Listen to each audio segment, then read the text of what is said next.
When you think you haven't figured out, are you ever really sure? All the things that you have never doubt, but it never was the cure. There's this one thing that you have to do, that you never seem to find.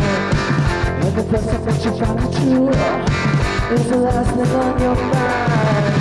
I don't know if I will.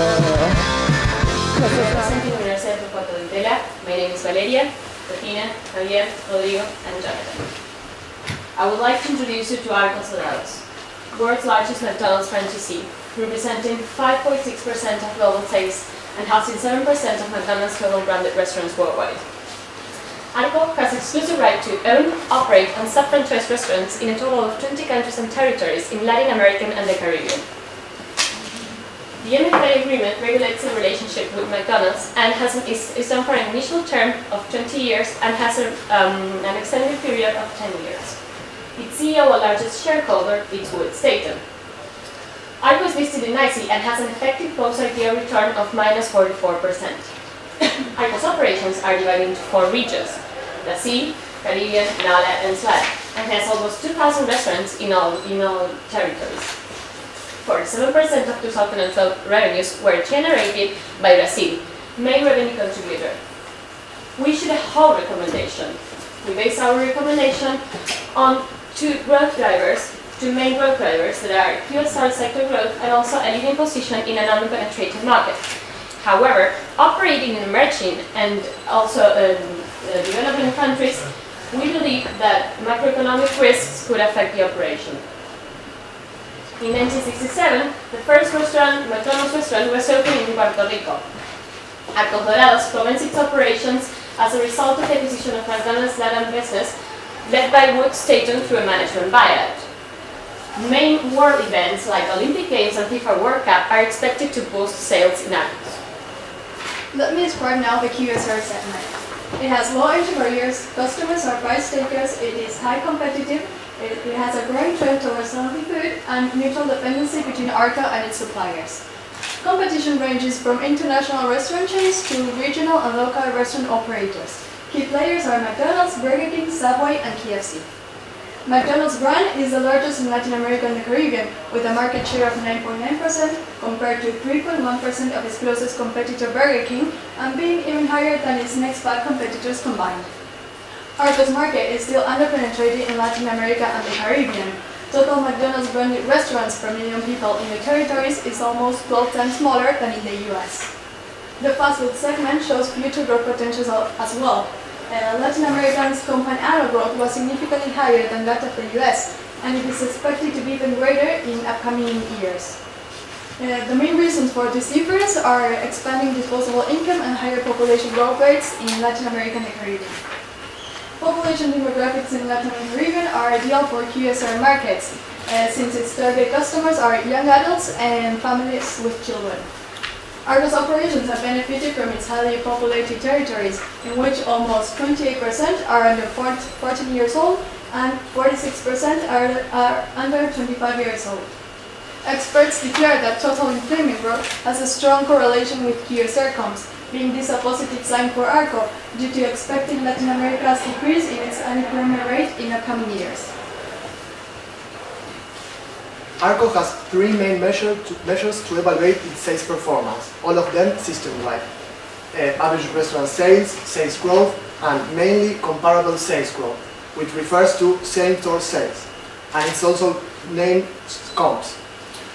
Historical data shows us the volatility as to which Arco is exposed to. We estimate same-store sales to consolidate and stabilize in upcoming years.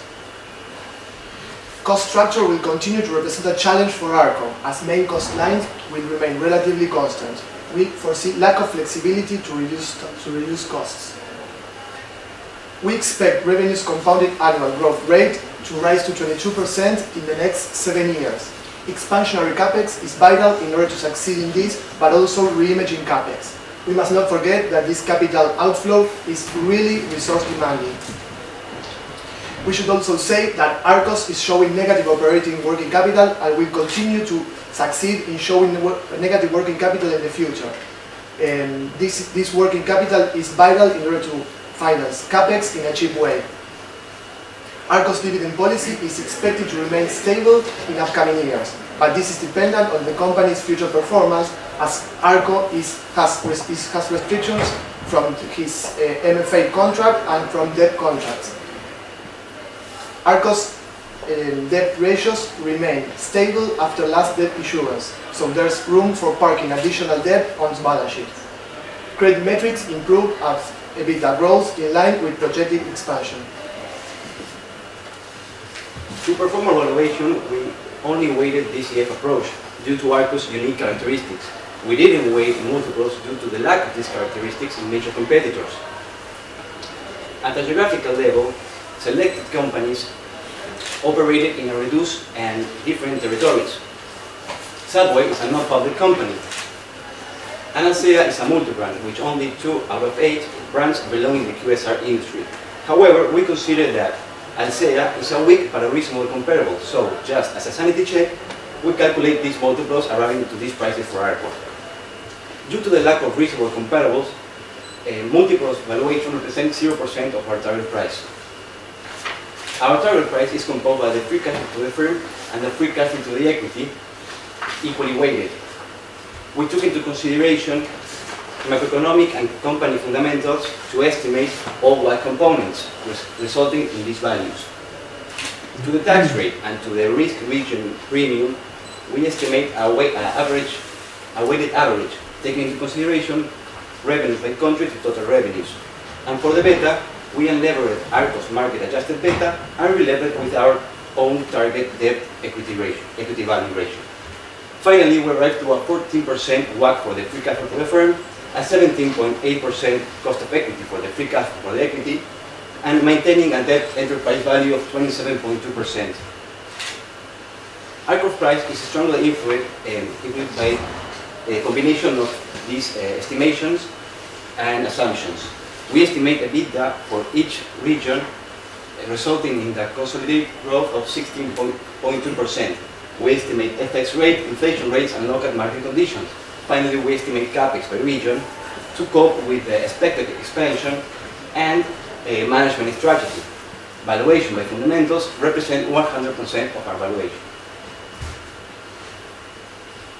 As a result of a sensitivity analysis, we found out that our model is most sensitive to country risk premium. And according to Monte Carlo simulation, 1-year target price is a hold. Arco confronts several risks which can be divided in 4 different segments depending on its nature. In order to recognize the most pertinent risk, we created a matrix considering the probability of occurrence of events and the potential impact on the company's operation. But first of all, it is important to highlight that most of the risks are not related with the business itself, but with external factors. Subsequently, we selected the risk considering the probability of occurrence of events and the impacts on the company. Due to Arco's international profile, the company is inevitably sensitive to foreign exchange fluctuation rates. Reasons like having 30% of food and paper imported, or paying royalty fees and dividends in American dollars are main contributors to this sensitivity. In addition to this, some of the countries in which Arco operates are highly unstable, such as Argentina and Venezuela, as we can see in the map. Elevated inflation rates in both countries could erode their margins, especially if they are unable to fully pass the increased cost to the customers. Moreover, both countries confront restrictions to foreign exchange markets which hinder the payments abroad. To come to a final recommendation, to a definitive recommendation, we took into consideration the positive and the negative variables that affect the final equation. 1 minute left. On one hand, Arco is by far the leader of the market and also has several growth opportunities. But on the other hand, as I've mentioned before, Arco confronts several risks which are most of them associated with the instability of the region. Summing up, after considering these factors, we recommend a hold on Arco. Thank you very much, and now we are open to any question you have. Are you ever really sure? Tenías 15 minutos. But it never there's one thing that you have to do that you never seem to find. And the person that you find true is the last thing on your